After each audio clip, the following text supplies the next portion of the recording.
welcome to Blackheath History Forum and our somewhat disrupted 2021 series of talks.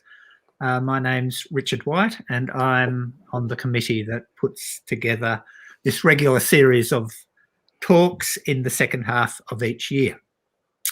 To begin, I'd like to acknowledge the Darug and Gundungurra peoples on whose lands we normally meet and pay my respects to their elders past, present and future, and extend that respect to all Aboriginal and Torres Strait Islander peoples watching today.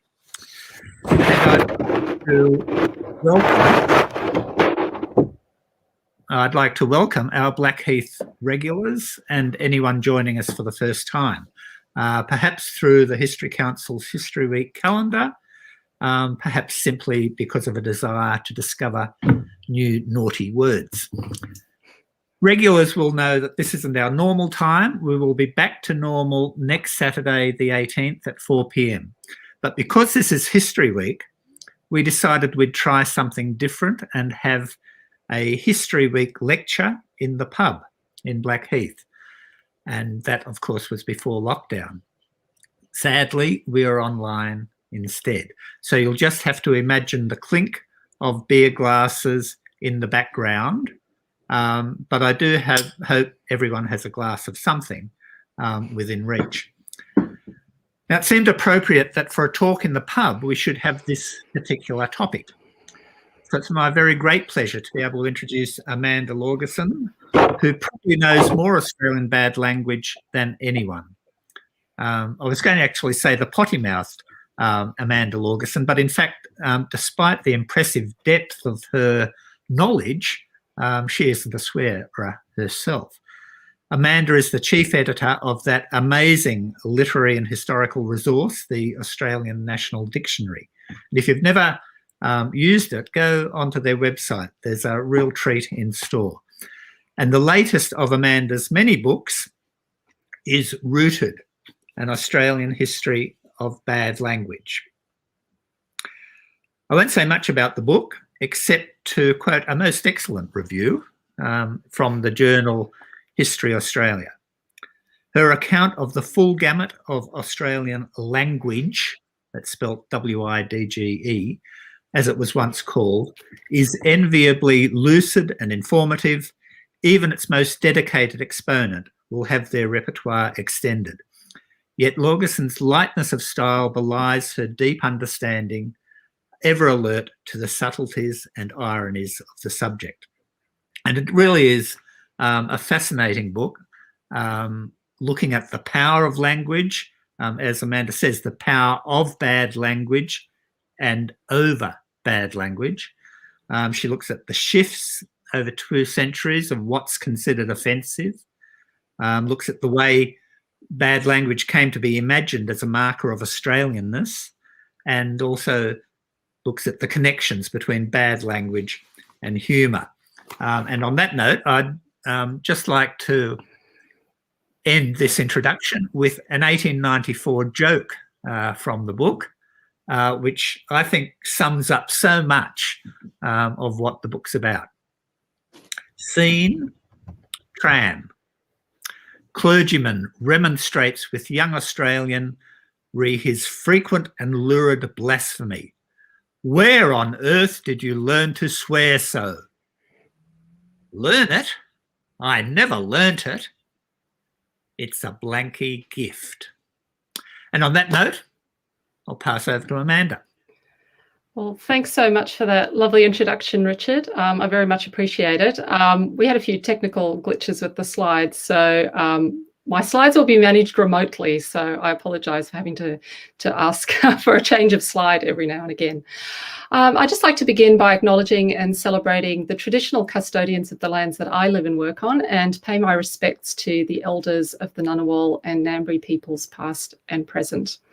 Also, as I imagine most people are expecting, there will be some bad language in this talk, but just to let you know that there definitely will be a few 4-letter words through this paper. Numerous legal scholars have pointed to the continuing discrimination in the application of offensive language laws in Australia. First Nations Australians are disproportionately targeted by offensive language laws, often accused of and charged with swearing at police or in public areas. Such laws are often used to control space and to exert power. All too often, those who are marginalised in our society are targeted by these kinds of laws, even as our culture often celebrates and enjoys the larrikin or the sportsman or the comedian who swears. If swearing forms part of a continuum of colloquial language that is seen to be a marker of some kind of Australianness, it nevertheless has had a history that is fraught with contradictions, double standards, and complexities. These contradictions persist even today, when the use of bad language in public can still be subject to punishment, and where the speaker of that language very much makes a difference as to how society, or at least authority, views and judges it. In my talk today, I'd like to discuss a couple of the themes that I developed in the book that Richard showed, Rooted: An Australian History of Bad Language. I hope to unpack a few of the ways in which bad language, specifically swearing, has historically been tied up with particular ideas of Australianness and Australian identity, while contrasting this with the much messier story of actual histories and experiences of swearing, censorship, and taboo. As I have discovered in researching this book, and also in giving talks about this book and hearing what people have to say on the topic, there are probably as many individual histories and experiences of swearing as there are people. We've all got our own particular stories and our own understandings of and distinctive attitudes towards swearing. Well, I think my PowerPoint is obviously not going to work, so I don't have very many slides, but maybe I could just very briefly mention them. The first slide that I was going to show was the wonderful map of First Nations languages. So probably many of you will be familiar with that map that shows the many hundreds of Indigenous languages that exist in Australia or have existed in the past. Invasion and colonisation established English as the dominant language of the continent. And only recently have we begun to properly acknowledge the rich, the rich linguistic heritage of First Nations languages. But the evolution of a distinctive Australian English post-invasion, accent and lexicon, soon came to accrue a range of cultural meanings and mythologies. Bruce Moore has written that language is one of the most significant markers of national identity. Yet this is hardly an unproblematic statement when applied to Australia, a country created through invasion and colonisation, one with a large number of First Nations languages, as that map displayed, and one where Australian English is problematically constructed in relation to other varieties of English, notably, of course, British English, but also, over the years, also American English. In addition, we could argue that the stereotypical Aussie English, as depicted in this postcard, is something which only some Australians can comfortably return to. Historically in Australia, and certainly contemporarily, we claim a distinctive relationship with our speech, embracing in particular the informal and vernacular as markers of our character and identity. We might be familiar with and claim as Australian a broad range of words and expressions, from crikey to drongo to mad as a cut snake, without these necessarily being part of our everyday speech, and perhaps only rarely used by some of us in a self-conscious way or only very occasionally. Nevertheless, we think of them as typically, or perhaps stereotypically, Australian, and we would recognise them as such. So we have an idea of what Australian English is, even if our own relationship with it might be somewhat ambiguous. In this paper, I'm hoping to interrogate what we mean when we say that language is an indicator of Australianness. This is something I think we often popularly assume, or we go, oh yeah, of course, language is a marker of Australianness, but we rarely critically interrogate it. And so my work on the history of swearing in Australia is part of a longer-term interest I have in attitudes towards Australian English, as well as the mythologies and the stories that have been constructed at different times around an idea of what is Australian English, and interrogating what we mean when we say Australian English or Aussie English or Ochre English and all of these kinds of terms, and how these ideas also inform things such as, and are informed by things such as gender, class, race, and ethnicity. That Australians were, and of course are, seen to have a particular fondness for swearing arguably forms part of this broad continuum of mythologies around Australian English and speech. This perception perhaps has its origins in as early as the convict period, when convicts were condemned for their use of bad language by figures of authority, taken as a marker of their immoral character. Reverend Richard Johnson, a clergyman who travelled with the First Fleet, gave a sermon to his convict audience while at sea, denouncing their use of profanity. Our Lord assures us that for every idle word that men shall speak, they shall give an account in the day of judgment. How dreadful then will be the case of those persons who during their whole life have employed their tongues in cursing, swearing, lying, and all manner of vile and unclean conversation. Oh, think of this in time and tremble and repent and learn to use your tongues to better purpose in future. So that was typical of the kind of language being used towards the convicts. The convicts, of course, revelled in the use of bad language. They were frequently punished for their insolence, which might include the use of profane and offensive language. But of course, the use of profanity was also an important form of defying authority. And I don't have an image of the actual swearing, but I think this lovely image of the female factory and the women convicts defying authority by baring their backsides, it kind of captures the spirit of it. Flash language also came to the colonies with the convicts, memorialised in James Hardy Bowe's 1819 Vocabulary of the Flash Language. This collection of Canton slang included words such as fly the mags, meaning to gamble, and hopper-dockers, shoes. It didn't include common obscenities and insults of the period, such as bugger, damn, and bloody rogue, but it attested to a special language spoken amongst at least some of the convicts that sought to exclude and outwit authorities. Indeed, Vaux, who was a gentleman convict, intended for his dictionary, which he dedicated to the commandant of the Newcastle convict settlement, Thomas Scotto, to help decode this mysterious language. Bad language also became a marker of relations between Indigenous people and the settlers. Many colonial commentators decried that the convicts were teaching Aboriginal people near European settlements swear words. While this was complained about as further evidence of the corrupt nature of the colonies, there was truth to the fact that profanity became part of the New South Wales pidgin language that became a lingua franca as Europeans moved inland, dispossessing Indigenous people, and as recorded by Ngarrigou woman Professor Jackie Troy. She lists in her study of the pidgin language terms such as bloody rogue, my word, damamai, and no bloody fear. Due to the association with convicts, the Australian colonies quickly came to acquire a reputation for dubious morals, and as part of this, for the use of bad language.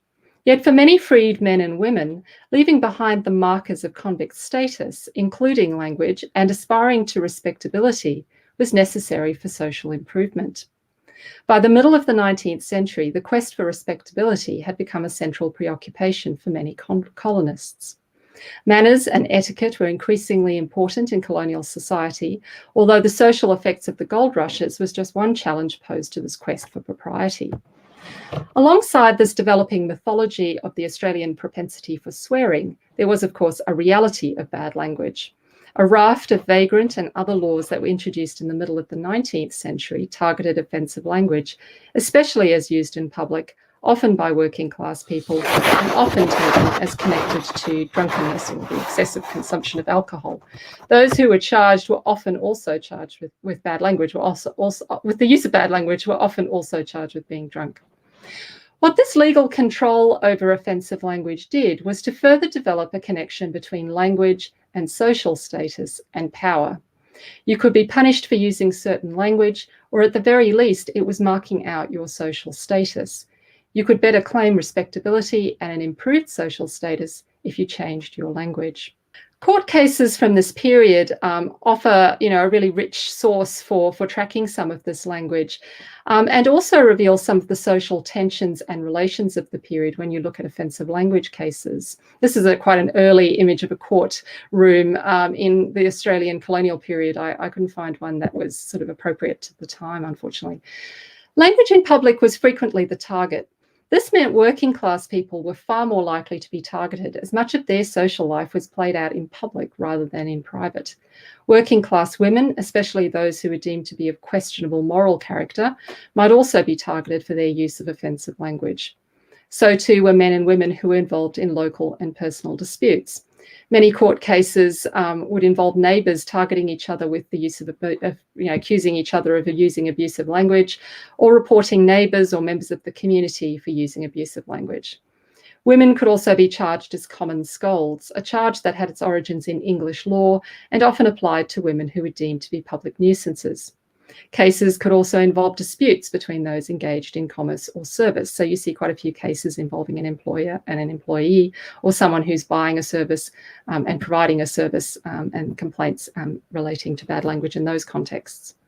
Despite the 19th century quest for respectability and manners that undoubtedly figured strongly in the everyday life of most colonists, and the many attempts to control it through both social expectations and the legal system, the popular association of the Australian colonies with bad language persisted. Famously, Alexander Marchbanks, in his Travels in New South Wales, I hope people can read that on their screens, Travels in New South Wales, published in 1847, commented on the great Australian adjective, the word bloody. Its ubiquity in the colony was appalling to Marchbanks. One man will tell you that he married a bloody young wife, another a bloody old one, and a bushranger will call out, "Stop, or I'll blow your bloody brains out." And you can read the full quote there. Yet Marchbanks' commentary is only one of many that circulated through the middle decades of the 19th century, and that marked out bad language as a notable feature of the society and culture of the Australian colonies. Writing in the same year in his Settlers and Convicts, Alexander Harris noted the Australian colonists' present bad eminence in the rank of profane swearers and blasphemers. By the end of the 19th century, however, the colonial propensity for bad language had shifted from being seen as a source of shame to one that, at least in some elements of popular culture, was being seen as a source of some distinctive Australian qualities and identity. Popular culture embraced and featured a range of what I call the sort of acceptable swearers, characters such as the archetypal bullock driver, driven to swear through the intransigence of his bullocks and the very hard work of his job.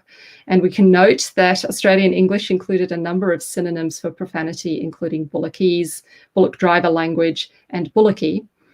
Other characters included the bushman trying to eke out a living in the bush, and characters such as Dad, the kind of Dad and Dave characters on their small selection. And the use of bad language by such characters was often and increasingly a source of popular humour, even if the ubiquitous bloody and bastard used by them was more often than not still disguised or euphemised, and the late 19th century saw a great proliferation of such euphemisms in print. These words were undergoing a process of amelioration. It was slow, but it was happening. Even a string of non-offensive words could be written so as to suggest swearing, and also be used to convey humour, as in an 1890 story from the newspaper The Australian Star that told the tale of a man looking for work in the bush and who had to prove to his prospective boss that he could swear. And he holds forth with a string of invective. "Why, you tallow-chopped, pudding-faced, pumpkin-headed son of a saltsy cook, can I swear? Why, you cord-jammed, dod-gasted, rotten-livered, blankety-blanked, ram-jammed, rotterdammed, Amsterdammed, cram-jammed, sanguinary, ruddy, gore-blistered, ... None of these words, save the final censored one, was in fact a swear word, although there were obvious euphemisms for bloody in that list. But the string of mostly made-up words in this story could evoke the sense of a string of expletives. Popular writing had to be creative in how it communicated the nature and effect of swearing, and this kind of writing, along with the use of a whole range of euphemisms and mild curses, from blurry, blowed, jiggered, flaming to my oath, were a way to do this. So that was the Dad and Dave one was quite a later image of Dad and Dave, but I think it says crikey or cripes or something on the side of it. They were promoting one of the early movie versions of Dad and Dave. In 1897, W.T. Googe's poem, The Great Australian Adjective, was printed in the Bulletin. Although its keyword was disguised, it was easily decoded. And normally I'd be able to read that out myself, but I can't actually read it out because I can't read it in this particular platform. But you can have a look through it, and most of you are probably familiar with the poem, or certainly the catchphrase, the great Australian adjective for the word bloody. So even though it was disguising that word, and it was actually making the poem itself kind of got its meaning from the actual disguising of the great Australian adjective. In 1908, C.J. Dennis's The Australianness, which is on the next slide, was written in response to a call from the Bulletin for a song for the newly federated Australia. The Australianness, which some of you also might be familiar with, it also, of course, has that wonderful Australian English feature of infixing. So essentially, you'd be calling it the Austral bloody A's. And then it has a whole series of words in which you would insert, as Dennis himself wrote, a blessed, a blooming, or any other word. That suggests itself as suitable. And I think it's quite amusing that it was written in, obviously it was a bit tongue-in-cheek, written as a response for a song for Australia as a national anthem, but perhaps, it might be a good replacement for our current national anthem.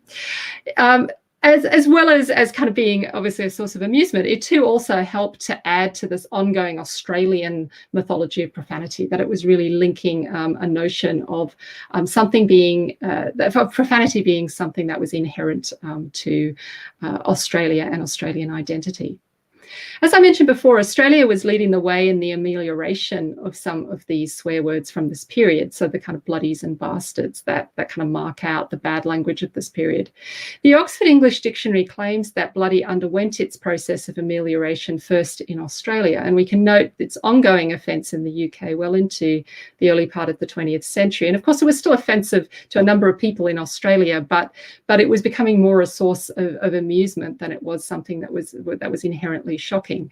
Of course, bloody in the UK continued to be very controversial, notably George Bernard Shaw's use of it in Pygmalion during the period of the First World War on the stage caused quite a lot of controversy. Bastard, being used as a term of affection, is an Australian English term. So although, of course, bastard isn't specifically Australian, the way we use it as a term of affection has been identified as an Australianism, and also dates to around this kind of period where you're seeing that word start to be used much more frequently as a term of affection. Other lexical items that reflected the ongoing connection of Australianness and swearing include the use of the term Australian language. The term or the expression Australian language is a really interesting one, because in Australia it's first used to refer to First Nation languages, so Aboriginal languages in the early part of the 19th century. Then from 1869 it refers to Australian English, so the Australian variety of English.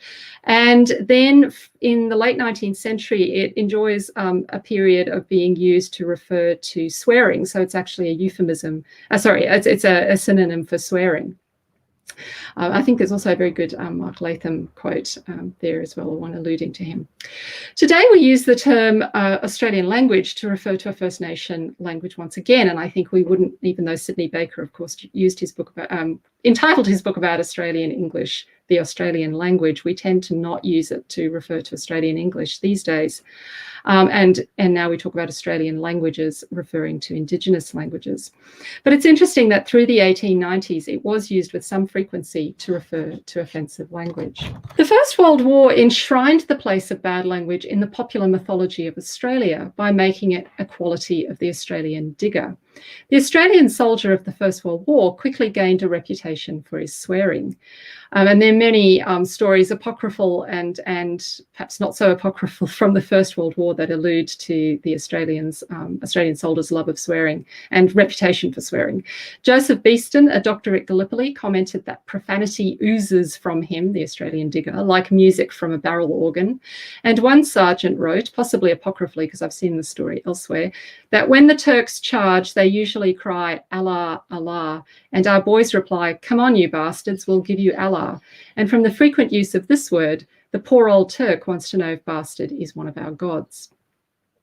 Soldiers' trench and troopship magazines, such as Aussie, which is on the slide there, made use of mild swear words, and Australian newspapers ran many humorous stories featuring swearing diggers. And interestingly, often the swearing digger who's returned home from the war is often juxtaposed with the more serious, disapproving wowser, and the digger always comes off best, and the wowser shown to be a bit of a fool.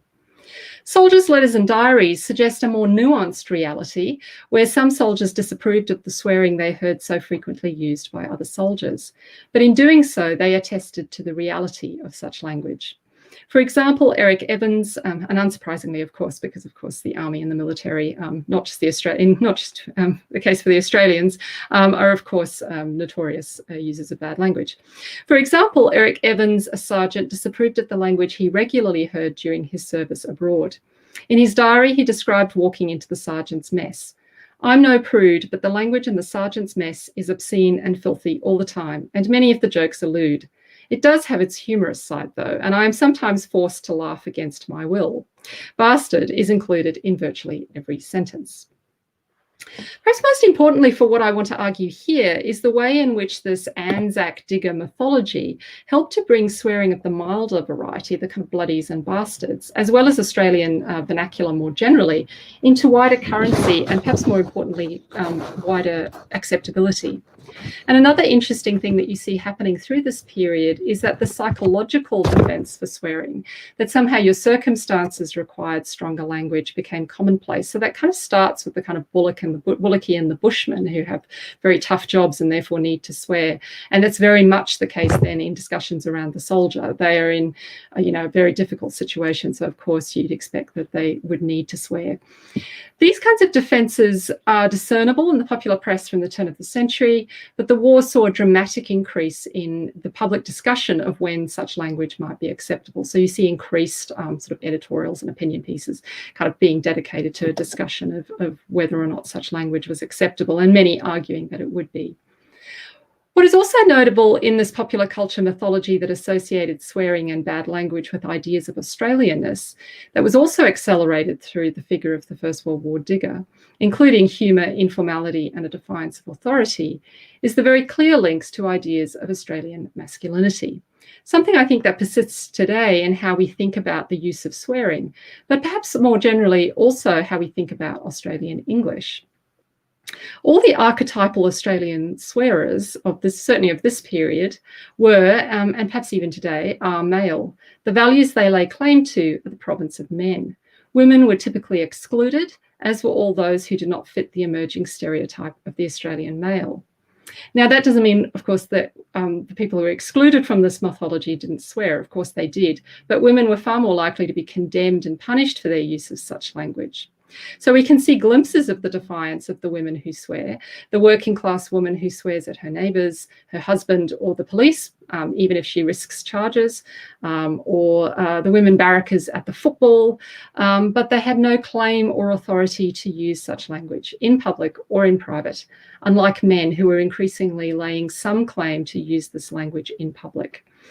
And so perhaps this makes the swearing by women even more subversive, as well as sort of unacceptable. It's also quite a subversive and radical thing. Yet if the First World War brought the bloodies and bastards, if not into common use, into at least some realm of acceptability, attention soon turned to the stronger four-letter words, the sexual and excretory, that now began to appear in disguised form in print. These words took much longer, if they ever did, to lay claim to any connection to Australianness. The interwar period in Australia, also of course elsewhere, so it's not just, this is not something that's just happening in Australia, but it's happening very strongly in Australia, was the introduction of a censorship regime that targeted bad language, most commonly the four-letter words.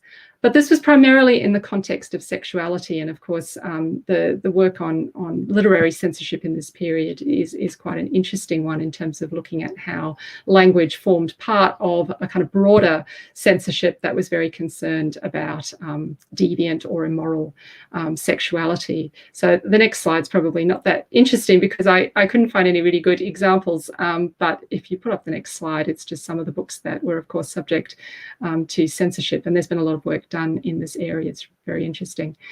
The primary result of the censorship period was the fact that four-letter words were not likely to be found in print or elsewhere through the 1960s and 70s. These words still lay well beyond the bounds of respectability.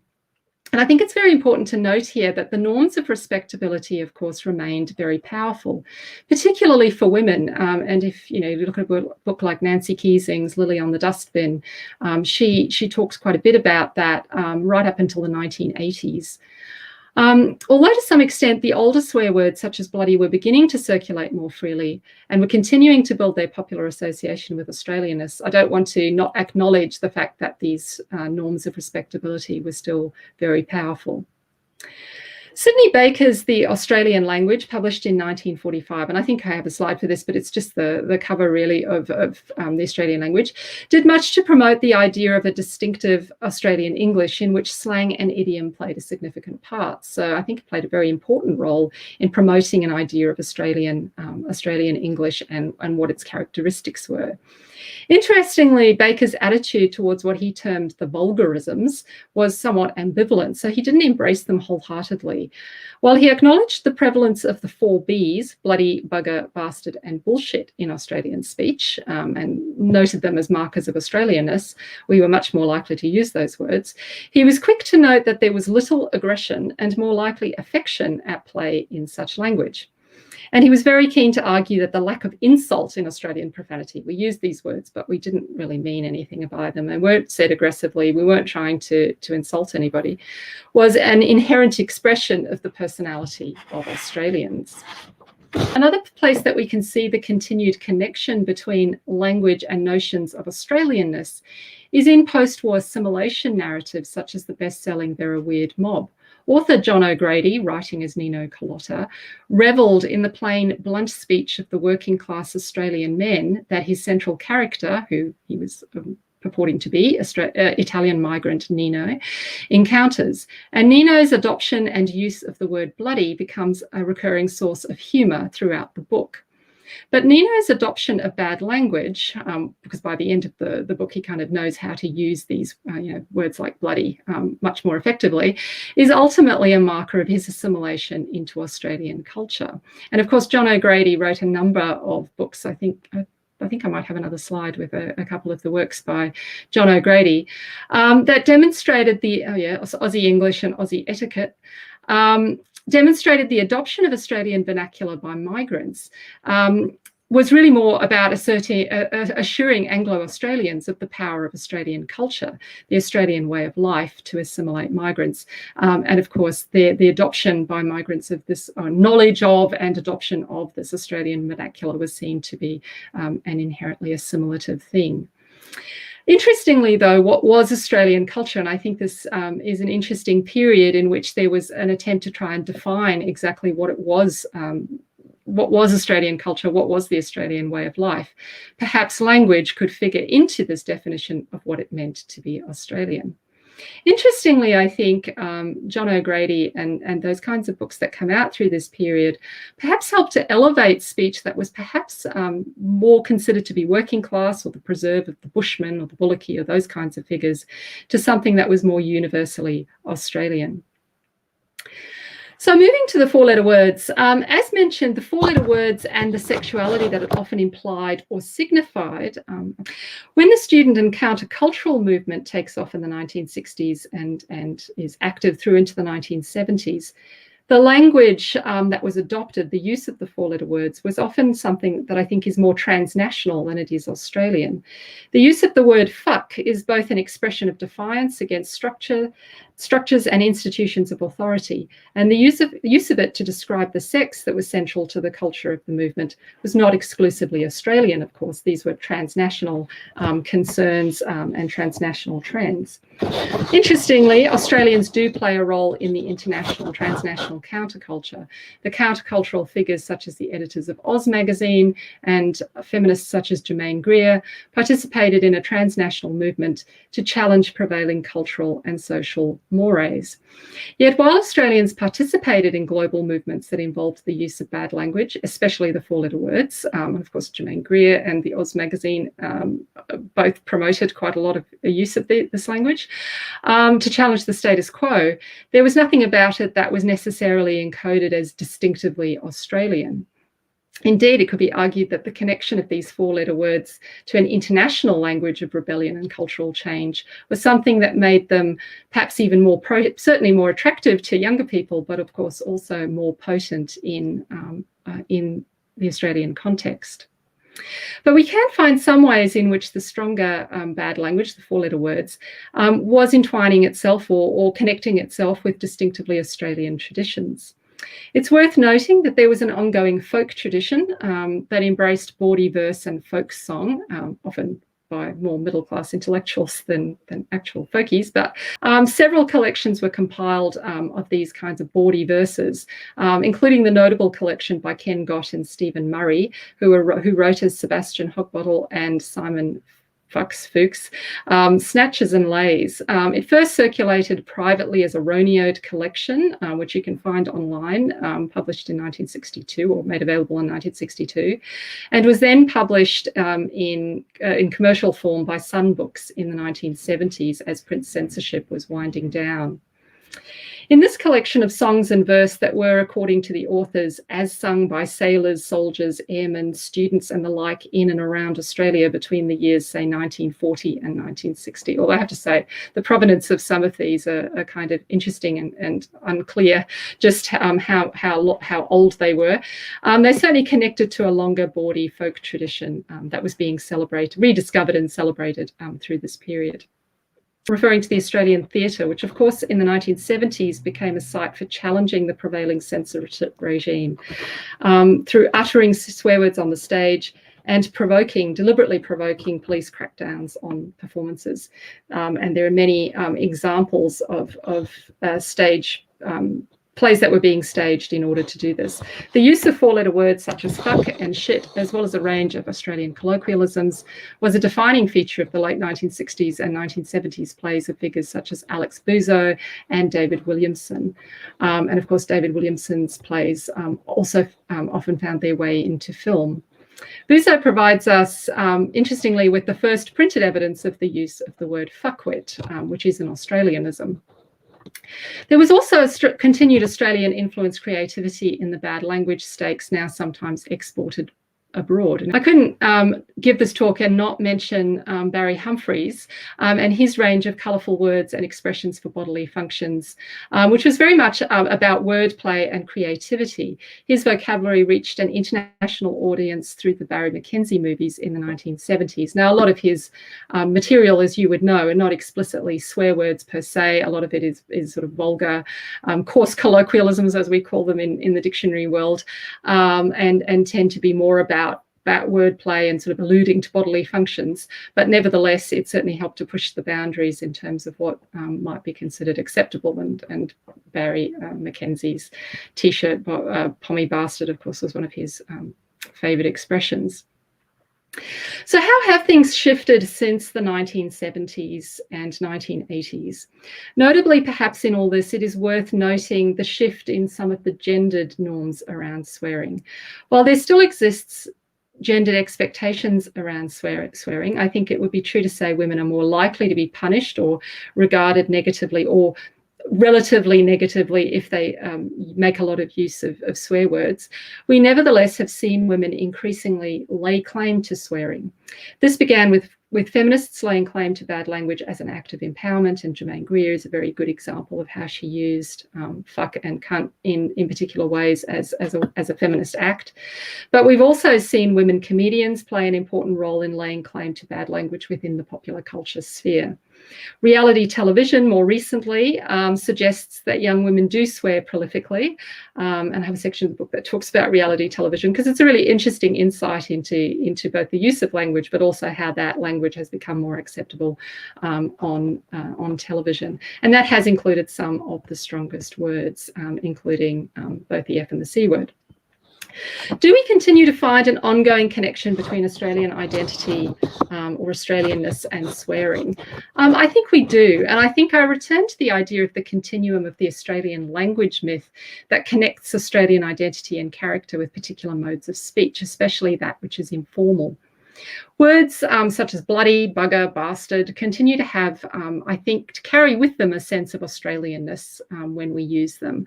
Interestingly, though, I do wonder whether they are perhaps increasingly seen to be old-fashioned. So a word like bloody perhaps is not used quite as much as it once was, or it is seen to be old-fashioned when it is used. We can also trace some continued Australian-specific trends in swearing. So there are new words that are perhaps coming into the lexicon that are Australian. I mentioned fuckwit before, which is now, of course, quite old. But we have traced things like the use of fucking, F-U-C-K-E-N, so that representing a kind of more informal or perhaps working class pronunciation of fucking has become quite common. The amelioration of the word cunt is happening as well. And I would argue, I think the evidence shows that it's happening here in Australia ahead of happening in other countries, other English-speaking countries. And a sign of the amelioration of that word as it's becoming more acceptable are the unique elaborations that are starting to develop, notably the uniquely Australian dog cunt, which is one that we are tracking at the Dictionary Centre. It's definitely out there, and it definitely has a particular Australian sense to it. So perhaps these are becoming the Australian swear words of a newer generation. So what I think we also see is this ongoing popular association, in the kind of popular media, the sort of pop culture websites, and these kind of websites that have like little cultural interest, popular interest stories that connect swearing and some inherent idea of Australianness. Ironically, of course, having Russell Crowe there. I mean, I know he lives in Australia, but of course, a New Zealander originally. The next couple of slides, which just kind of shows some examples of how we are doing this. The 100 rudest fucking things Australians say. I mean, some of these, of course, you look at and you go, actually, they're not particularly Australian, but they are identified with Australian. So yeah, so some of these articles are, of course, based on what I would call real research, that they've actually, tracked words, but often they're just simply a list of sort of swear words that are somehow seen to be more Australian than not. What I think these kinds of popular culture articles and web things tend to do is to reinforce this ongoing perception about Australians having a particular propensity and love of swearing, and that they are, and I think also trying to hint that we are also particularly creative in our swearing. So I'd just like to end my talk by referencing a recent piece of writing by Kel Richards, radio host and author of books about Australian English, who has also, of course, helped to talk about Australian English and do research into Australian English. And in this article, which was published in The Spectator, Kel was reviewing a book about the role of language in making or breaking nation states. But really the review sort of was more almost an opinion piece, where he wanted to argue that, quote, the Australian language is one of the few bonds that still binds together the Australian nation. And heaven knows we need it. So many other bonds are breaking or fraying at the edges. Today, the Australian language is the rather lonely glue that holds us together as one people. And I thought it was really interesting. I didn't really agree with some of what Kel was saying in this, but what I think is interesting about this is this notion of putting out an idea that Australian English, as what he argues, it provides cultural cohesion and unites us, that it is something that is inherent to Australian identity, and that in fact it can have some kind of productive value in promoting a sense of Australianness when other things are perhaps not doing that. Where I disagree with this is that I think it's problematic to have an idea of a simple, cohesive myth of an Australian language. This doesn't mean that it doesn't have some social and cultural value to play, but I think it's really important that we see notions of Australian English as complex, that we recast our understanding of Australian languages, plural, and I think it's really important to acknowledge the role of First Nations languages and, of course, the diverse languages spoken by Australians. And the complex ways they have operated and continue to operate, I think that's really necessary. Perhaps we need to forge new stories and mythologies about Australian English, but more broadly about Australian languages, particularly First Nations languages. So I'll end here, and I look forward to your questions and not having to worry about the PowerPoint. So thank you very much for listening. Thank you. Okay, thanks, Amanda. That was wonderful. And we are now open to questions. If you go to your comments section at the on the right-hand side of your screen, you can type in a question and we'll pass that on to everybody watching. And going back to some of those, we have one from Spencer Ferrier. What about Professor Afflebeck-Lauder's masterwork on Strine? Would you like to say something? Yes, I mean, probably the main thing to say about that was more focused, of course, on the idea of the Australian accent and our notions of Australian speech. And certainly that's part of my broader interest and my broader work on attitudes towards Australian English, but probably didn't fall so much into the work that I did for this particular book. But it's definitely part of, I can't quite remember when those books came out. I think they might be the 1950s or 60s, maybe a little bit later. I haven't looked at them that recently, but they definitely form part of that ongoing mythology. And I think also, there is this range of attitudes and range of things that we say about the accent, which aren't necessarily accurate in terms of, if you were a phonologist doing a study of the accent, you would have a very different view of how the accents changed over time compared to the kind of popular attitudes and that we hold around the accent. But it's definitely part of that broader story about how we've looked at both kind of condemned the sort of Strine accent, but also celebrated it. So I think we've always got this kind of tension between a kind of, we're not that comfortable with some of these aspects of things, but at the same time, it's actually something that we celebrate and that's distinctive. And it's part of that kind of almost defiance of kind of being told how to speak and so forth. So yeah, thank you for mentioning that. Okay. Sonia Catley has an interesting question. How do other countries' swear words track within Australia, given immigration, and do we integrate them or not?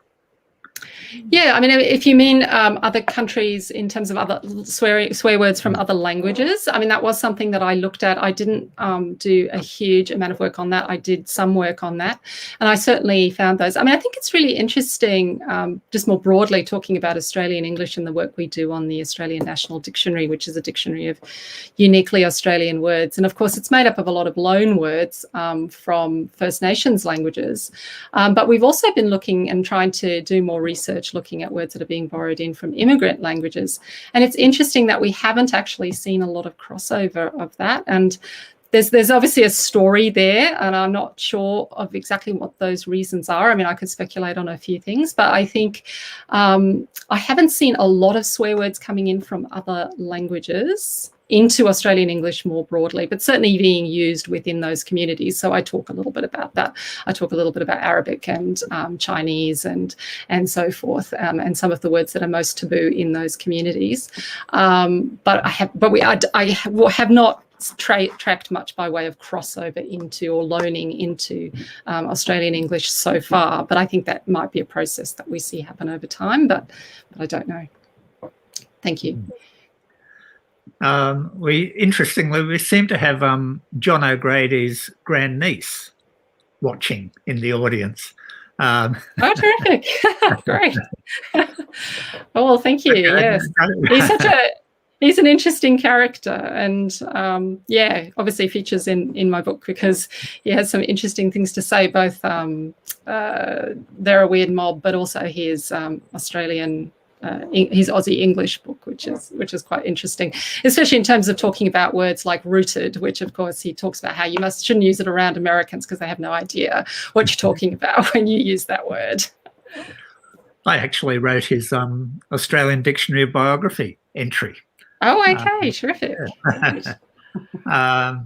Okay, Roger, perhaps he says there's no, well, would you like to say more about social class? I think you did mention social class, but could you say more about it?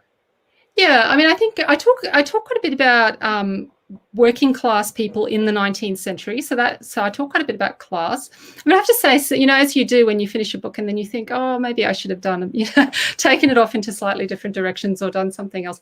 I think probably something I didn't perhaps deal with quite as much as maybe I should have is more recent class dimensions to swearing. I don't know that, you know, it's necessarily true that there is still a class distinction, i.e. working class people swear more and middle class people don't, because I think swearing is pretty consistent across classes. But I think there is still perhaps a stigma or a connection, for example, with the sort of stereotypical bogan,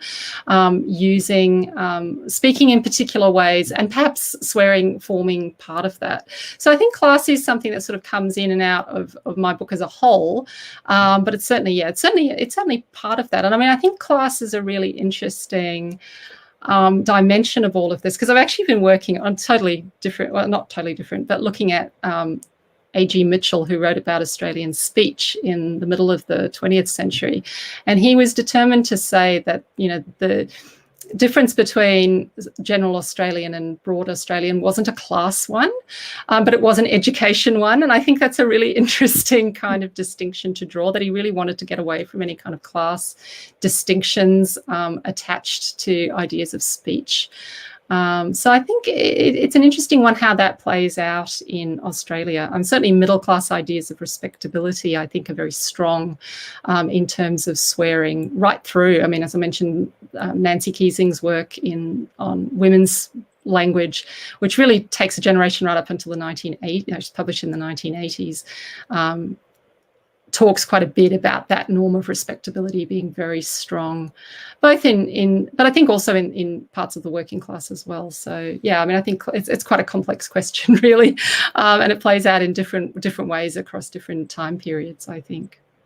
Yeah, I think related to that, it's interesting how prime ministerial swearing is starting to enter common knowledge more. You know, I mean, Kevin Rudd and Bob Hawke, I suppose, but I mean, Scott Morrison's swearing has now become exposed, if you like, which is interesting. Yeah. Well, and going on from that, Michelle McDonald, do you think swearing is age-specific? This is a really interesting question, and I think this, I think the studies would say that, yeah, there is a peak. So the linguistic studies would say that there is a peak, and this is across not just Australia, but more generally, studies that have been done in Britain and America, that there is a peak in the sort of teenage years, because of course young people are kind of testing the boundaries, as it were, of using that kind of language and so forth. What I think is really interesting in terms of the age differences is when I've talked about the amelioration of the word cunt. I think it's really interesting the number of people of a certain, I will say, of a certain age who have said to me, "Oh no, this couldn't possibly be happening," and then it being the case that I'll talk to people who have you know, younger sons or whatever, and they say, "Yes, we've heard that they use it as a term of affection." So it's used not quite like mate, but not dissimilar from that. So almost like bastard was used for a previous generation. But some people in the older generation, and I think it is mostly the older generation, don't believe that this amelioration could possibly be happening, but we've definitely tracked it and the evidence is there.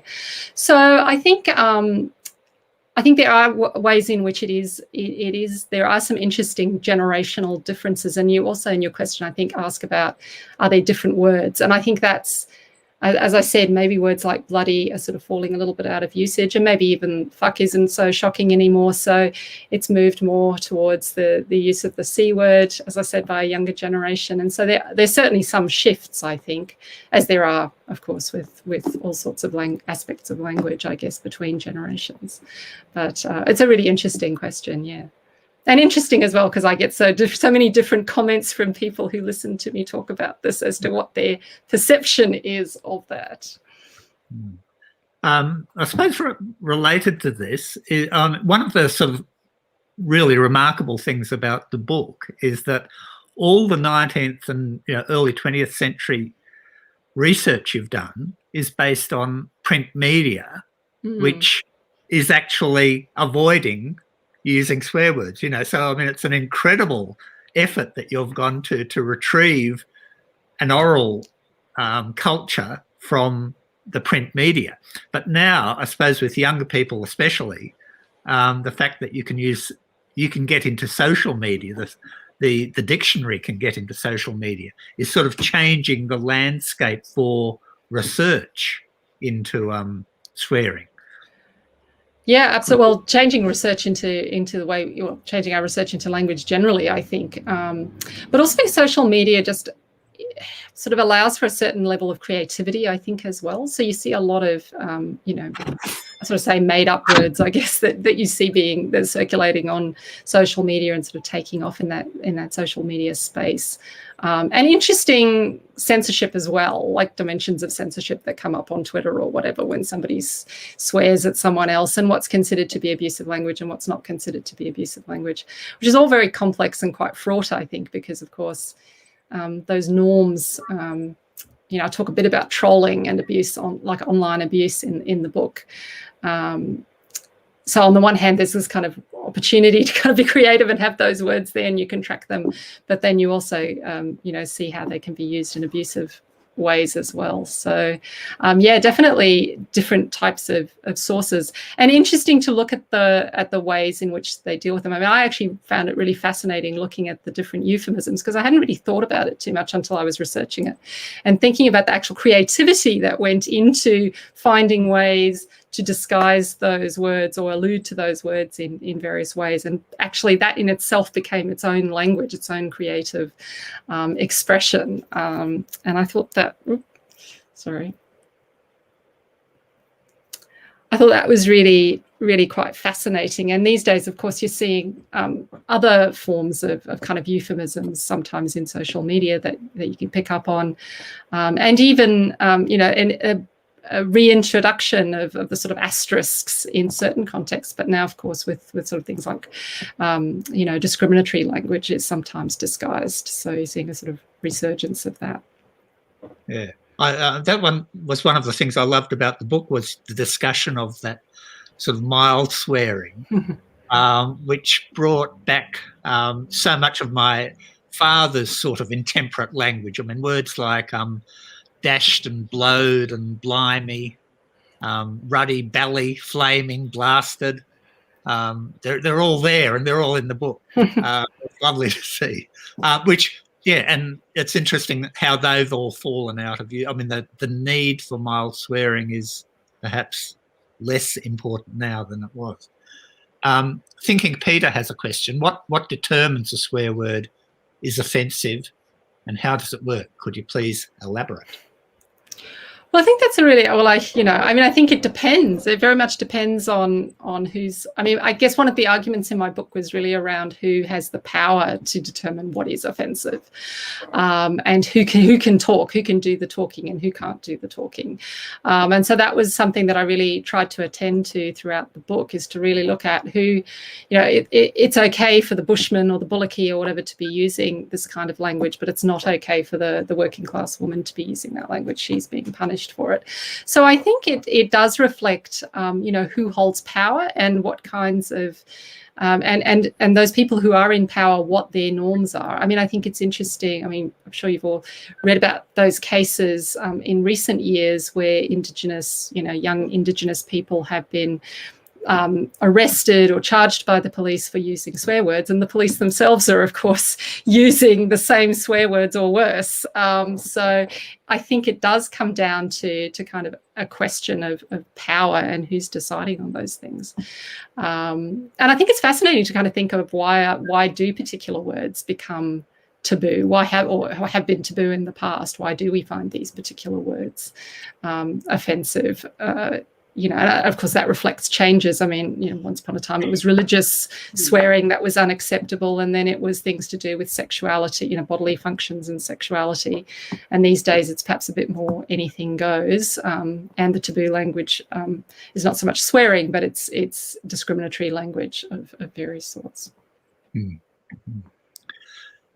Yes, and I think, again, that was one of the fascinating things, those shifts from, in the 19th century, from profane language to obscene language, and then from obscene to, offensive, racially offensive language, being what is taboo, Don Shay, is there nuance in the way different expressions are used? So is it a matter of stress? Yep. Yeah, absolutely. I mean, I think it's really interesting. I mean, if you got the expression, you mentioned bastard there, and various forms with bastard in it. I mean, I think it's so interesting that it's Australian English has that affectionate form of bastard. But a word can take on so many meanings depending on the context. It can be abusive and an insult. It can be used as a kind of joking kind of form of affection, term of affection. It definitely is very much about context, and I think that's absolutely true. So I agree. I mean, you say there, depending on how the emphasis is placed, it can be complimentary or the reverse, and I think that's absolutely true. You do see it's very dependent on context, and I think as I said, interesting that we kind of have these, some of these, what might otherwise be considered abusive terms, becoming jokey. I'd say terms of affection, but perhaps more jokey terms of affection that are often used between men, but not always. Yeah. And Don Shay has another question, speaking about using it between men, that among soldiers, they actually do censor swearing, and there's a limit where laziness replaces accuracy. I like that idea. And do you have a feel for that? Yeah, I mean, I think I don't know if you're talking about now or in the past with that question. So, I mean, I certainly think that there's, you could still be punished for using bad language within the military, like within a military context. So it was very dependent on particular contexts. I mean, it's something that I'm quite interested in. I do quite a bit of work in wartime language. I do think it's interesting how there's kind of this mythology of soldiers swearing a lot, and I think they certainly do and do between each other. But then it's interesting how in their own sort of diaries or whatever, you don't see a lot of use of that. Sorry, that's probably not a very good answer to your question, but yeah. But yes, I mean, I think the idea of lazy, that there's admiration for certain kinds of swearing, and dismissal of what might be called lazy swearing, where you just can't think of any other word. Whereas, as you say, the imaginative, creative use of swearing is admired. Yeah, I mean, there was some interesting talk. I mean, I'm sort of going back to the First World War here because I've looked at it mostly in that context more than any other war. But I think it was really interesting. John Brophy and Eric Partridge, who compiled a soldier slang dictionary. And Eric Partridge served in the AIF and John Brophy in the BEF. And I think Brophy wrote the introduction, but he had this very long apologia about why it was that soldiers swore so much, and he was so determined to say they don't mean anything by it. It's just a kind of almost sort of just comes out, and they just say those words, but there's absolutely no meaning or intent or even thought behind the use of those words. And I mean, I think he was perhaps protesting too much, but I do think that, I mean, perhaps that is sort of alluding to that idea that you just kind of say that word, it's kind of lazy speech. Interesting comment from Anne O'Grady about politicians swearing. recent swearing by Dan Andrews and Bill Shorten has humanised them and has improved. I mean, which goes back to what you were saying about Australian attitudes to swearing. Does it humanise them? Yeah, I think that's a really good observation. I mean, I think it's really interesting. Yeah, I mean, I think once we might have been scandalised by politicians swearing. I mean, now we probably roll our eyes because, of course, they do far worse every day, I think, but on both sides of politics. But I think, yeah, I mean, I think it can also, I mean, particularly for men, I don't know that a woman politician would get the same response, but I think certainly for characters like the ones you mentioned, Dan Andrews and Bill Shorten, it can be a way of making them seem more down to earth, more matey, blokey, those kinds of things. And so again, that sort of goes back to that kind of link between masculinity and Australianness and the language that they use. And I mean, even somebody, you mentioned Kevin Rudd before, of course, he's not, oh no, he did. He did all that swearing on camera. I don't know what the result of that was, but when he used the Australian vernacular before he became less popular, I think that was kind of interesting as well. So. Sorry, went off on a tangent about Kevin Rudd, but then I thought I'm not sure it applies to Kevin Rudd, so maybe that wasn't the right way to go. Just the inevitable question from Kath Bishop here, which is normal. How much of our swearing is actually imported from New Zealand? Oh, Kath. Yeah, interestingly. Oh, look, that's interesting. I mean, I think that, interestingly, I wonder if the fucking with the en might be a New Zealand thing, because I think I've seen it in that context. I mean, I actually was going to, when I first started this book, I thought of that ad about where it was an ad for, I think it was a Toyota Ute, and had the guys going bugger, and then that's a New Zealand ad. So I think we certainly share a lot of that language. I mean, I'm sure there's cultural differences that I probably can't comment on. You might be able to comment on it better than I, in terms of the way in which we swear. You know, Australians love to claim all New Zealand words as our own. We call it Australian, and we just say also NZ. So there's definitely a bit of that as well. So yeah, thanks for your question. I'll think about whether there are any words that we've definitely stolen from New Zealand in the swearing range. And just a comment from 21st century Osman. The yes. Grolix. Yeah, thank you. Yes. Yeah, like I said, I find all that kind of the way in which print kind of found ways to deal with these things, I think is actually just a really interesting, like the typographical elements of it as well, is actually really quite interesting. And of course, even gave rise to its own language, dashed. Dashed. Yeah. So that, yeah, it is really interesting. Yeah. And blanky, yeah. What just on racially offensive terms, which have become far more an issue today, could you say something more about that and the process of dealing with them? How do you deal? Yep.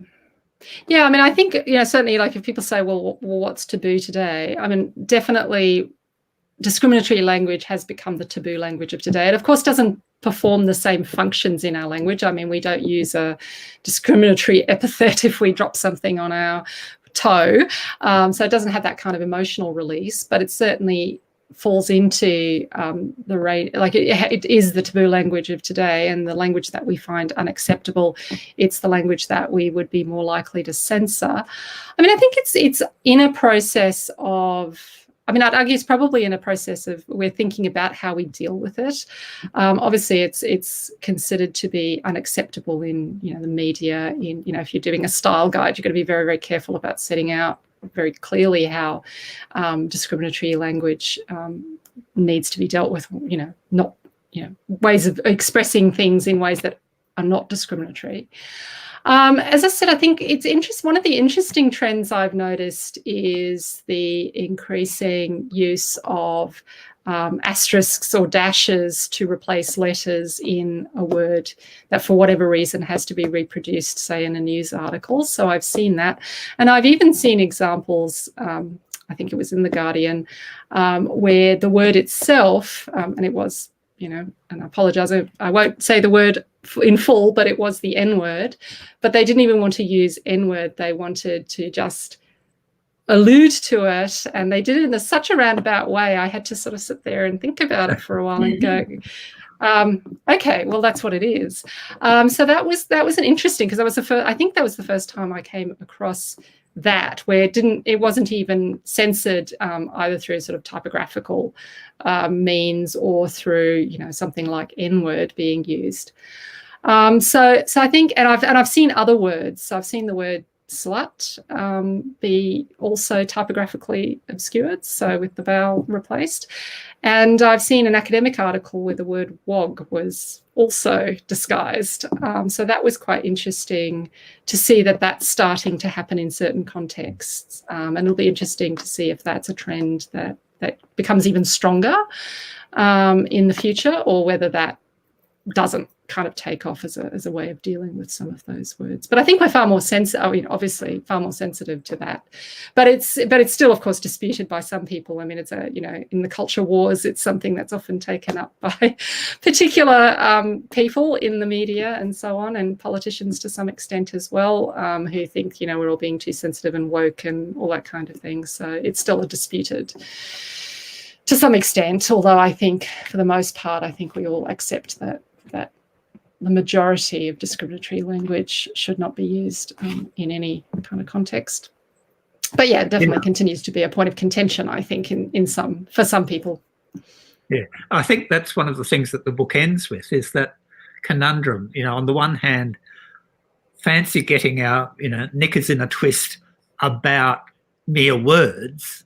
On the other hand, just the power and the offence that they can cause, and you've got it's a real sort of dilemma for people working in this area, I think. Yeah, I was just going to say, obviously, as somebody who also works on dictionaries, we're constantly thinking about these things. We do the Australian National Dictionary, but we also edit general reference dictionaries for Oxford University Press. It's something that we're attending to all the time, kind of thinking about how we deal with these things and making sure that we've covered things. And sometimes it's things that you're not really aware of. So, for example, the language around autism has shifted quite considerably over the last few years, and how you refer to that, and even how you define it, but also how you refer to it. So those kinds of things. You've got to be really careful and be thinking about it. But I think sort of my conclusion was, it's really important to consult with those communities about language, because sometimes even within particular communities, there isn't a clear agreement on what the preferred terminology might be. So those things can be quite tricky sometimes, particularly around sort of language around people with disability and so forth. So some of that can be a little bit tricky. But yeah, it's interesting. It's ever changing, I think, and so it's something that you're always having to be, or we're always having to be quite careful about. And editors too, I imagine, frequently are having to deal with this. And Don Shea's sort of throwing down the gauntlet to dictionary readers. Have dictionaries caught up with common usage? Oh, that's a pretty broad question. We try to. I think it's always interesting. When we do our general reference dictionaries, we're always trying to kind of reflect how things are shifting and changing, particularly when it comes, as I said, with offensive language. You want to make sure that you've dealt with that in the appropriate way, and that you haven't got anything, especially with dictionaries that go into the school system. You want to be pretty careful about how you deal with certain things. But yeah, I don't know. It's a pretty broad question. So, we try, I think, is probably the best way. In terms of our dictionary of Australian, Australianisms, we try to keep our research up to date. So we're always revising our entries. Okay, well, we might bring it to a close there. It's been a terrific talk. Thank you, Amanda, and the discussion I think has been fascinating.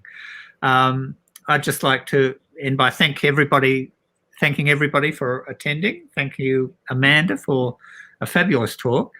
And just before you head to the bar, remember we're in the pub, can I remind you that our next talk will be James Dunk, who won the Premier's History Award last year for his book Bedlam at Botany Bay, and he will be talking virtually next Saturday, September the 18th, not tomorrow, tomorrow week, at 4 p.m, our usual time. Thanks again, Amanda, and thank you, everybody, for coming. Thank you, Richard. Okay.